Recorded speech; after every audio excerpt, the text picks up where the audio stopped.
ഒരു ബിരിയാണി വെക്കാമെന്ന് വിചാരിച്ചു.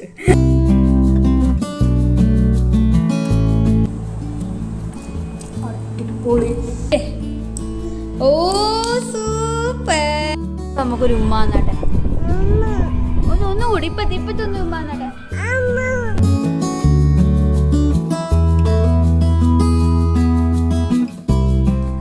ഹലോ, എന്തൊക്കെയുണ്ട് വിശേഷം? എല്ലാവർക്കും സുഖമല്ലേ? അപ്പോൾ ഇതാ പുതിയൊരു വീഡിയോ ആയിട്ട് വന്നിട്ടുണ്ട്. ആക്ച്വലി ഇന്ന് എനിക്കൊരു വല്ലാത്ത ദിവസം, വൃത്തികെട്ട ദിവസം എന്ന് പറയില്ല ഇങ്ങനെ.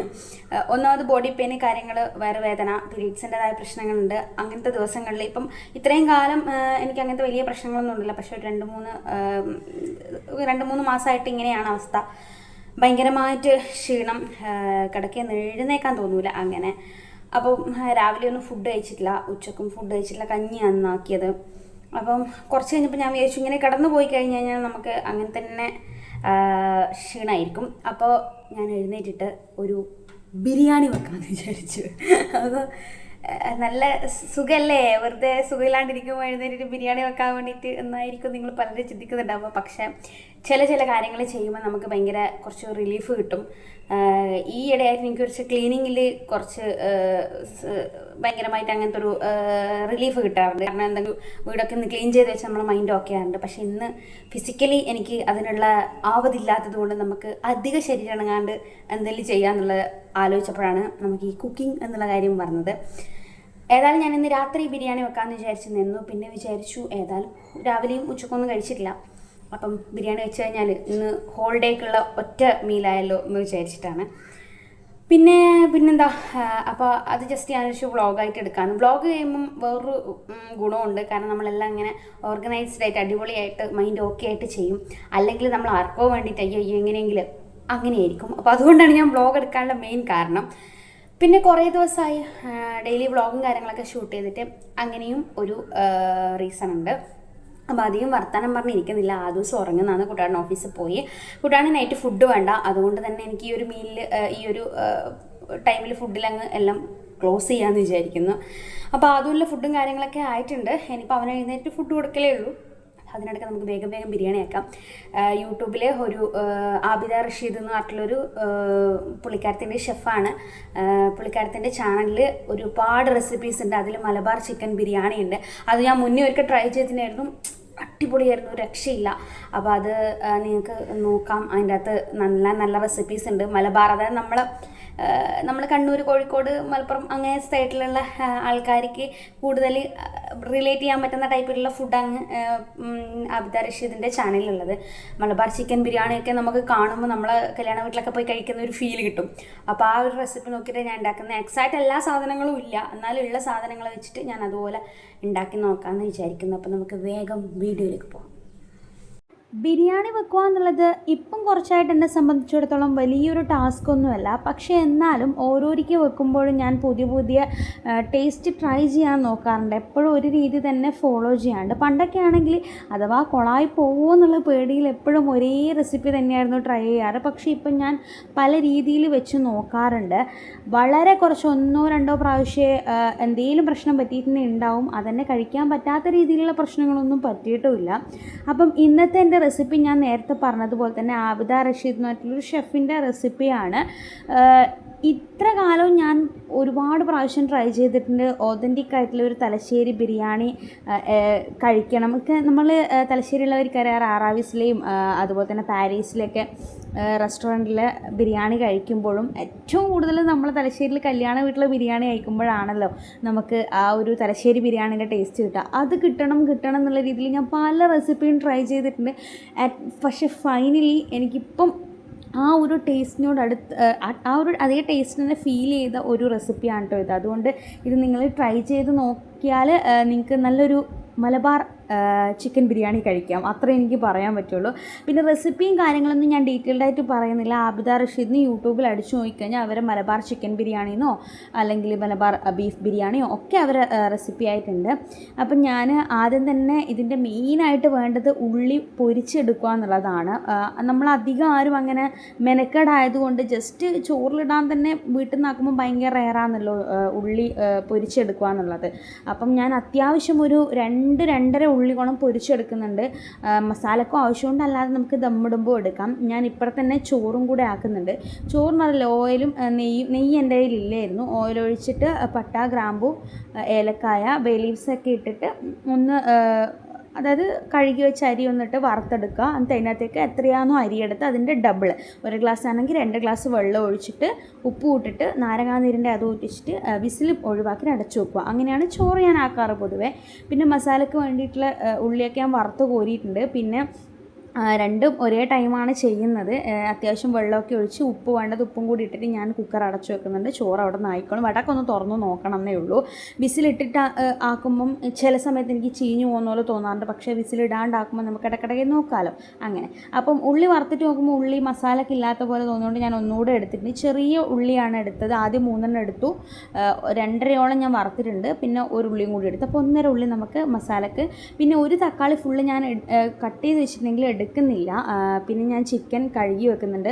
എനിക്ക് മാത്രമുള്ള അളവിലായതുകൊണ്ട് വളരെ കുറച്ച് ചിക്കനെ എടുക്കുന്നുള്ളൂ. ബാക്കി ഞാൻ കഴുകിയിട്ട് നേരെ ഫ്രിഡ്ജിലേക്ക് തന്നെ മാറ്റി വെക്കുന്നുണ്ട്. എനിക്ക് ഉള്ളൊരു ശീലമാണ്, എപ്പോഴും ഞാൻ എന്താണോ ചെയ്യുന്നത് അത് ചെയ്ത് ഇപ്പം ഒരു ഉള്ളി കട്ട് ചെയ്തിട്ട് അതിൻ്റെ ബോർഡും കാര്യങ്ങളും കത്തിയും ഒക്കെ കഴുകി വെച്ചതിന് ശേഷം അടുത്ത പണിയെടുക്കുള്ളൂ. അപ്പോൾ എൻ്റെ പണി കഴിയുമ്പോഴത്തേനും ഒക്കെ ക്ലീൻ ആയിട്ടുണ്ടാവും. ഇതിപ്പോൾ രാവിലെ ചായ കുടിച്ചതും ആദ്യം ഫുഡാക്കിയ പാത്രങ്ങളാണ്. ഞാൻ പറഞ്ഞല്ലോ രാവിലെ വയ്യാണ്ടിരുന്നത് കൊണ്ട് എനിക്ക് കഴുകി വെക്കാൻ പറ്റിയില്ല. അതുകൊണ്ട് മാത്രം, അല്ലെങ്കിൽ ഞാൻ എല്ലാം നീറ്റാക്കിയിട്ട് അപ്പോൾ കഴുകി വെക്കുമ്പോൾ എനിക്ക് അത്രയും പണി കുറഞ്ഞു കിട്ടും. പിന്നെ ഞാൻ എല്ലാം സെറ്റ് ചെയ്ത് വെച്ചിട്ട് കുക്കിംഗ് തുടങ്ങുള്ളൂ. അല്ലെങ്കിൽ ആദ്യം ആൾക്കാരും ഈ കുക്ക് ചെയ്തുകൊണ്ട് ഉള്ളി കട്ട് ചെയ്യുക, തക്കാളി കട്ട് ചെയ്യുക അങ്ങനെയൊക്കെ ഉണ്ട്. പക്ഷേ എനിക്കത് പറ്റുകയില്ല. ഞാൻ ആദ്യം എല്ലാം കട്ട് ചെയ്ത് സെറ്റാക്കി വെച്ചിട്ട് കുക്കിംഗ് തുടങ്ങുള്ളൂ. അപ്പോൾ ഇതാ ചിക്കൻ ആവശ്യമുള്ളത് എടുത്ത് വെച്ചു. ബാക്കി ഇത്ര വലിയ ബോക്സ് വേണ്ടെന്നുള്ളത് ചെറിയൊരു ബോക്സിൽ മാറ്റിയിട്ട് ഫ്രീസറിലേക്ക് കൊണ്ടുവച്ചിട്ടുണ്ട്. ബാക്കി ചിക്കൻ വെള്ളം ഒഴിച്ച് വെച്ചിട്ടുണ്ട്. ഓൾറെഡി കഴുകി വെച്ചതാണ്, എന്നാലും 1-2 പ്രാവശ്യം കഴുകി.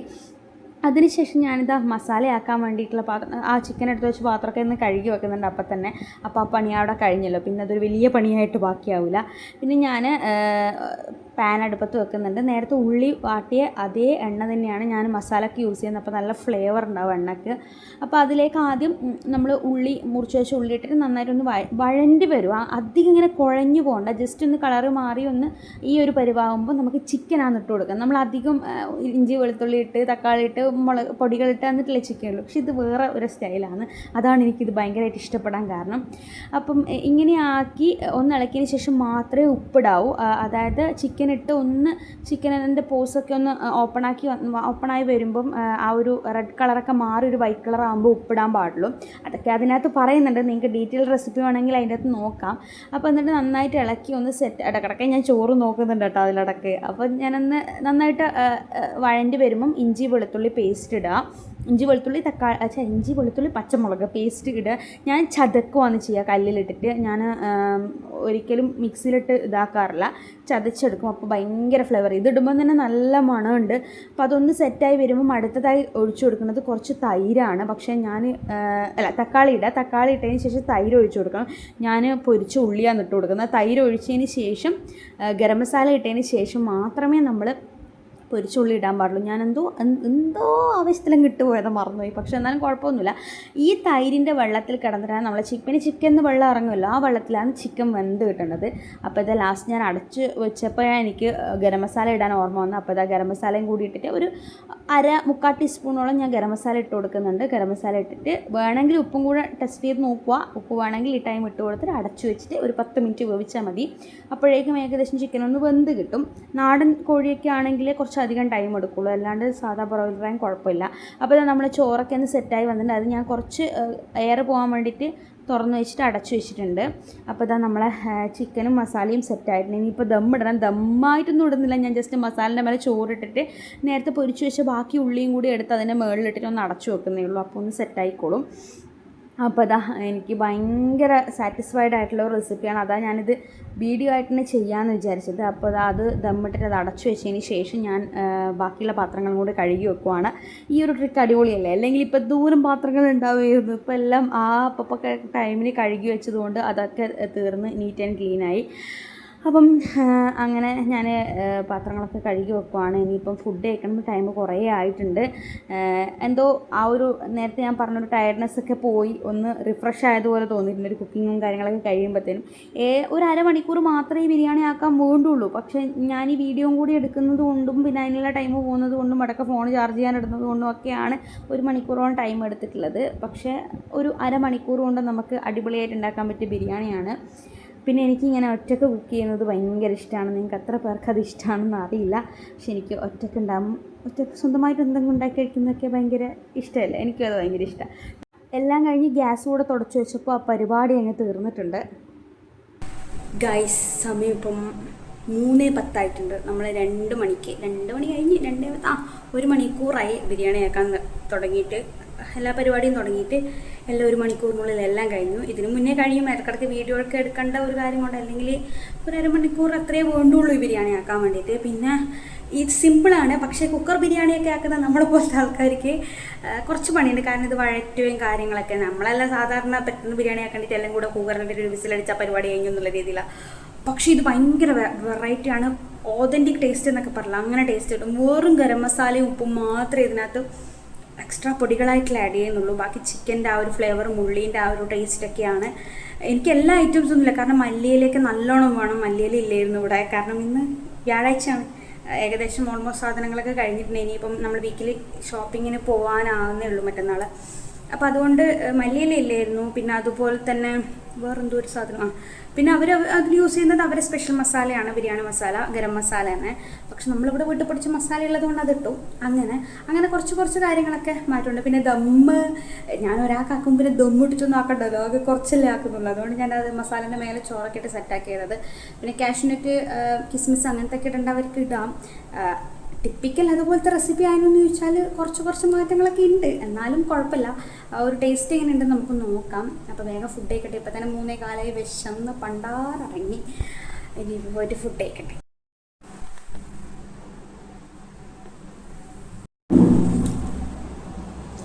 ഗൈസ്, ഞാനിപ്പോൾ ഫുഡ് കഴിക്കാൻ പോകുന്നതാണ്. നോക്കട്ടെ എങ്ങനെയുണ്ടെന്ന്.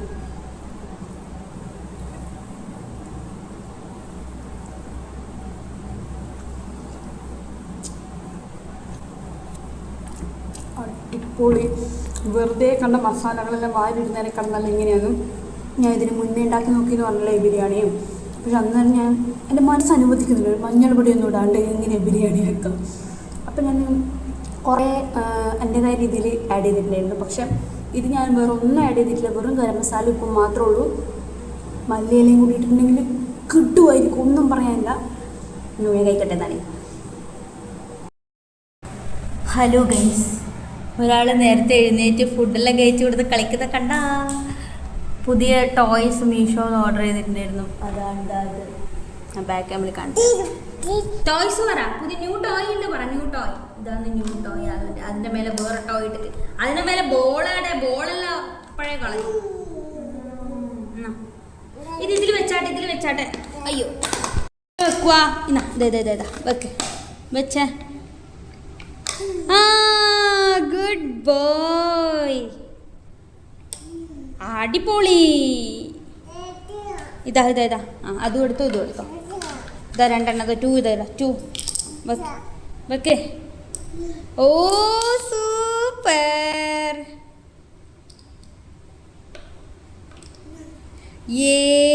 അടിപൊളിയാണല്ലോ. ഇനി 2 വെക്ക്. 2 ഇതാ 2 ഇതാ 2 ഇതാ ഇവിടെ 2 ഇത് 2 വെക്ക്. ഇതാ അതും ഇതാ വെക്കേ. പാനെല്ലാം കൊണ്ടിട്ട് ഇവിടെ വെച്ചോണ്ടോ ഒരാള്? എന്ത് ആ ബോളെവിടെ? ബോൾ എടുത്തിട്ട് ഇതാ ബോൾ ഇതാ അവിടെ, ഒരു ബോൾ ഇതാ അവിടെ, എടുത്തിട്ട് വാ. ഗൈസ്, താഴത്തെ കളികൾക്ക് ശേഷം നമ്മളിനി മേലേക്ക് പോകുന്നതാണ്. ബോളെല്ലാം എടുത്തിട്ട് ഒരാൾ വന്നിട്ടുണ്ട്. എനിക്കിപ്പോൾ മേലെ പോയ ബോളൊന്നും വേണ്ടി വരില്ല, വെറുതെ എന്തെങ്കിലും AC-ൻ്റെ മേലെ പിടിച്ച് കയറിയില്ല. അല്ലതു ബോൾ ഭയങ്കര നടുവേദന, നല്ല കാറ്റുണ്ട് കേട്ടോ. ഓ അതൊരു ഫ്രണ്ട് ഉണ്ടല്ലോ ഒന്ന്. അതൊരു ഫ്രണ്ട് ഉണ്ടല്ലോ.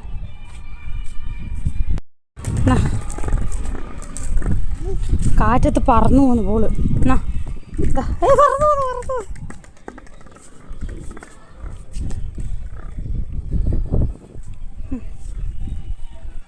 അപ്പുറത്തെ പിള്ളേരോട് ചാറ്റ പറയുന്നുണ്ടോ? അത് ബോളെടെ അവന് ബോൾ. ബോള് തട്ട്. ബോള് ആ ബോള് തട്ട്. ബോളെടുക്കേ. അതാ പോന്ന കാറ്റത്ത് പറന്നു പോന്നു ബോള്. സൺസെറ്റ് ആവാനായി ഗൈസ്. ബോളെടുക്ക് പോയിട്ട്. ബാക്കിൽ എടുക്കേ.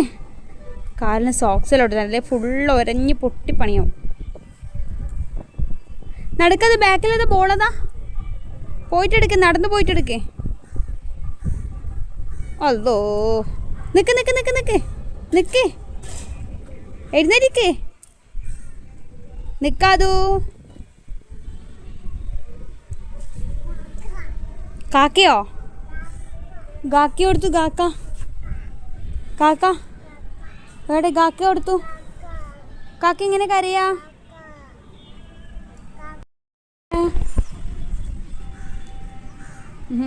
അതാരാ? ഓക്കോ അവൻ്റെ ആളെ കിട്ടിയിരുന്നു. നല്ല കാറ്റുണ്ടെന്ന്. ആദൂന് ഏകദേശം ആളെ കിട്ടിയിട്ടുണ്ടാവും. സെറ്റായി. പിന്നെ പ്രശ്നമില്ല. അപ്പോൾ എനിക്ക് വീഡിയോ എഡിറ്റ് ചെയ്യാണ്ട്. അപ്പോൾ ഇവിടെ ഒന്ന് വീഡിയോ എഡിറ്റ് ചെയ്യുമ്പോൾ നല്ല താഴെ നല്ല ചൂടാണ്. ഭയങ്കര ചൂടാണ്. അതുകൊണ്ട് മേലെ ഈ ടൈം വന്ന് നല്ല കാറ്റുണ്ടാവും. നല്ല സുഖമുണ്ട്. പിന്നെ അമ്പലത്തിൽ നിന്ന് പാട്ടെല്ലാമായിട്ട് നല്ല അടിപൊളി ആംബിയൻസ് ആണ്. അപ്പുറത്ത് പിള്ളേരോട് വർത്താനം പറയുന്നുണ്ട്. അവർ പിള്ളേർ വീഡിയോ എടുക്കുന്നതായിട്ട് ഇങ്ങോട്ടേക്ക് വരുന്നില്ല. അവൻ്റെ ഫ്രണ്ട്സിന് ട്യൂഷൻ ഉണ്ട് ഗൈസ്. ഫ്രണ്ട്സെല്ലാം വലിയ ആൾക്കാരായതുകൊണ്ട് ട്യൂഷന് പോയി. അയ്യോ പോയോ അതൂ? എവിടെ പോയോ? ചേച്ചിമാർ പോയോ? അക്കാന്നല്ല വിളിക്കുന്നുണ്ട്. അക്ക പോയോ? ആര് പോയേ? അക്ക പോയോ? അക്ക പോയോ? ഇവിടെ ഉള്ളൊരു കുട്ടിയുണ്ട്. ഇവൻ്റെ കൂടെ നമ്മൾ നെയ്ബറാണ്. അപ്പുറത്തെ ബ്ലോക്കിലുള്ളതാണ്. അപ്പോൾ എന്നോട് വന്നിട്ട് പറഞ്ഞു, അക്ക കുഞ്ഞ് സംസാരിക്കാനും തുടങ്ങിയോ ചോദിച്ചു. ഞാൻ പറഞ്ഞു ചെറുങ്ങനെ പറയുക അക്കാന്ന് വിളിക്കുന്നുണ്ട് എന്ന് പറഞ്ഞു. ഞാൻ പറഞ്ഞേ അക്കാന്നോ? ഞാൻ ആദ്യം വെച്ചോ കാക്കാന്ന് തന്നെ വിളിക്കുന്നത്. ഒരു അക്കാന്ന് കേട്ടിരിക്കും. പിന്നെ ഞാൻ നിരുത്സാഹപ്പെടുത്തേണ്ടത് ഞാൻ പറഞ്ഞു വിളിക്കാൻ തുടങ്ങിയെന്ന് പറഞ്ഞു. പക്ഷെ പിന്നെ ഞാൻ നോക്കുമ്പോൾ അക്കാന്ന് വിളിക്കുന്നുണ്ട്. ഡെവലപ്മെൻ്റ് ഉണ്ട്. ആരാ പോയേ? അക്ക കണ്ട. അക്ക വേറെ കാക്ക വേറെ. കാക്കയുടെ കാക്ക. കാക്ക ഇത് അക്ക. നമുക്കൊരു ഉമ്മാന്നാട്ടെ. ഒന്നുകൂടി ഇപ്പത്തൊന്ന് ഉമ്മാന്നാട്ടെ. എന്നെ അതല്ല ഇത് ഉമ്മതാ. ഇവിടെ ഉമ്മതാ. ഇത് ഉമ്മയല്ല, ഇത് കടി. ഒരുമ്മ നെറ്റിക്കൂടെ ഉമ്മയുടെ ഇടുവോ? ഒരു ഉമ്മ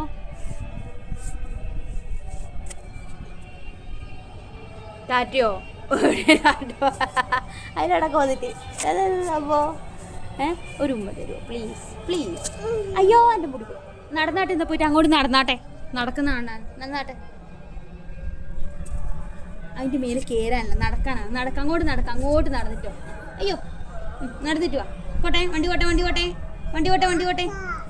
കാക്ക കൊടുത്തു. കാക്ക. അയ്യോ